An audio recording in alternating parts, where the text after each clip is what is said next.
Greetings to the UT Youth Engagement Center students. Thank you for joining me. My name is Brian English, and today we will be discussing effective communication skills. So I'm going to share my screen here, and we will get started. So if I'm able to, if I'm able to be a good millennial and work my screen correctly, um, effective communication is important because it speaks to how we're able to decrease misunderstandings and develop relationships. I can't think of an even better way to have outstanding relationships other than having effective communication. So we'll kind of cover different things about effective communication in general, and then we'll also talk about how you communicate to your parents about preparing for college. So let's get started. So what is effective communication? It's how you're able to interchange information with individuals. It speaks to how you're able to be considerate of the emotions and the purpose of yourself and the others as you're communicating with different people. It's largely about listening, and I think that's one of the bigger misconceptions about communication is that it involves a lot of listening and a lot of understanding. But overall, effective communication just increases your ability to solve problems and just have a positive impact on the folks that you deal with, and then also your own emotional and mental health. Um, so what prevents effective communication? In the past, I would always hear about multitasking, and multitasking, it sounds really good, but in a world full of distractions, multitasking can actually decrease effective communication. I like to think of it this way. What I've started to do is monotask, which means having a linear focus on one specific thing and knocking that out so I can give it my full attention. Lack of concentration definitely does not increase effective communication. It decreases it because you're just competing with other things, and not being concentrated takes away from your ability to communicate.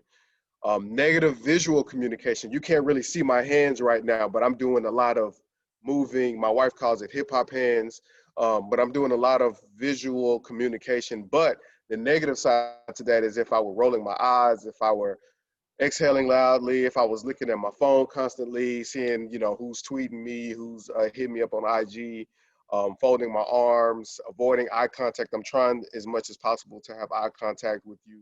But those are some negative um, presentations that decrease effective communication. And then just your overall mental and emotional well-being. So being stressed, being depressed, being overwhelmed, it takes away from your ability to communicate effectively. So how can we become effective communicators? It starts with being an active listener. And so being an active listener means you concentrate on the individual who you're communicating with wholly. It means that you're not interrupting them. It means that you are engaging in positive body language, like nodding your head, saying yes. I would hold off on the negative criticism until you fully understand what the person is trying to say, and then even then you try to create a level of constructive criticism, and then summarizing what was just told to you. So being an active listener means I'm listening and I can repeat back, maybe not verbatim, you may paraphrase, but you're able to repeat back what the other person is saying. So how do we become effective communicators? Visual communication is extremely important. So you begin with positive visual communication. So it means your arms are in a comfortable position and are folded. You maintain eye contact, which is, again, what I'm trying to do. It involves accepting individual differences. So we won't agree on everything fully 100% of the time. And so you have to be accepting of that. And then just collectively observing all visual communication to better understand the individual speaking. So keeping your eyes on them, being engaged, observing everything that's going on. How to become an effective communicator also involves the ability to observe your own emotional and mental state. So you have to ask yourself, how am I doing? I always try to look for the positives in the conversation. Let's not hone in on all the negatives. Let's stay calm and relaxed throughout the conversation. If it gets to a point where it's heated, it's okay to remove yourself to calm down from that particular situation. But your emotional and mental state plays a big role. Being confident plays a big role in becoming an effective communicator. When you're confident about something and you know something, it just helps you be able to come across that way. People can see that. It increases your ability to make decisions. You can express yourself better when you're confident and you know. You're even able to express negative thoughts if you're confident. You have to package it in a very nice way, but you're able to even confidently express negative thoughts. And then being true to your own feelings is important. When you're confident, you're true to yourself, and then it also allows you to respect other people's feelings at the same time. And then that creates a level of mutual respect. Um, some examples of how we start off communicating with our parents involve the barriers at first. So there's, when you're communicating with your parents about your college options and preparing to go, preparing to have success there, there's often conflict that comes because some parents may not understand your stance on going to college, whether it's going to college in general or the particular institution that you chose or the particular degree that you chose. Or they may think, hey, I thought you were joining the family business. I thought you were staying at home and doing certain things with us. So there can be a level of conflict that you have to kind of work through at first. Then, of course, there's the cost of going to college. So college, in most cases, is not free. There are some instances where we can create an environment where there are no costs or no expenses. So you have to be diligent about scholarships, grants, financial aid. But in most cases, there is some cost to going to college, and that can be terrifying. So we have to work through, the barriers of explaining those to our parents, and then the distance. We're used to, as parents, as a parent myself, we're used to having our kids right there with us in the home, and so the idea of them going away can be frightening to some parents. So those are some barriers that we have to think through as we prepare to communicate. So how you can begin to communicate early, even as early as being a sophomore or even a freshman for that matter, is knowing specifically the type of college that you want to go to, knowing what you want to major in. So when you know specific facts about your decisions to go to college, that's extremely helpful.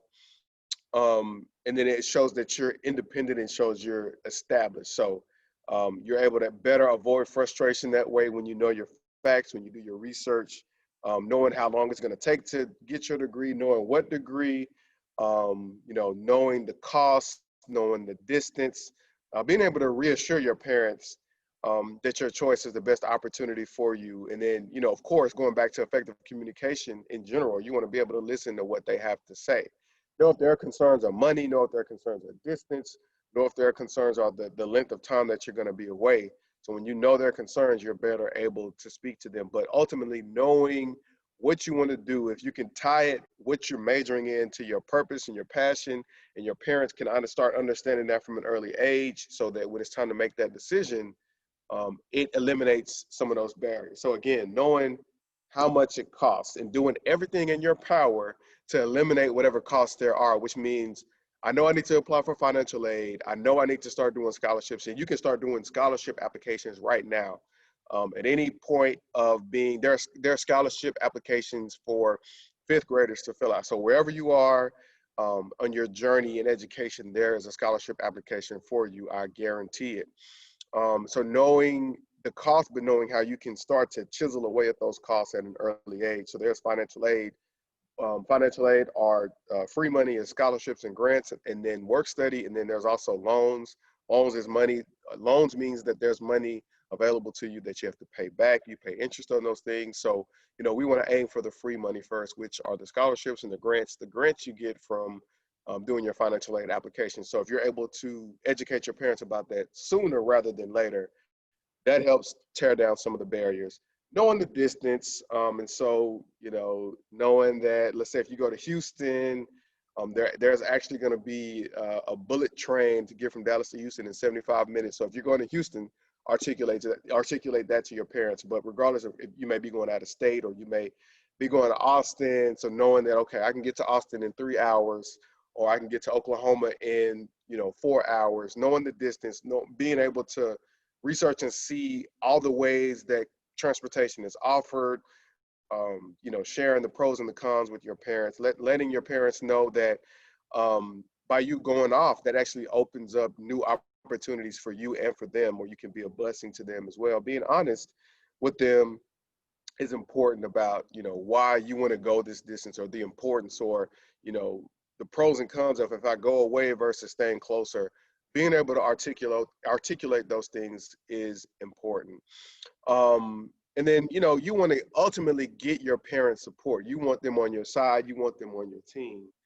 So you want your parents to be supportive of you. So your parents, the ways in which, what things that please them, and in some cases, how they feel about you and how they want you to have success. So being able to hone in on those things, and it's as simple as being, communicating effectively. So listening to them, listening to their concerns up front, being aware of your mental state, and then just respecting them, respect their input, but at the same time, don't be afraid to share, you know, where you feel that you're being led to. And I think ultimately every parent's dream is, whether they know it or not, their dream is for their child to grow up and be successful. So if you can articulate that, I think you're in a good place. So I hope this has been helpful. This was effective communication.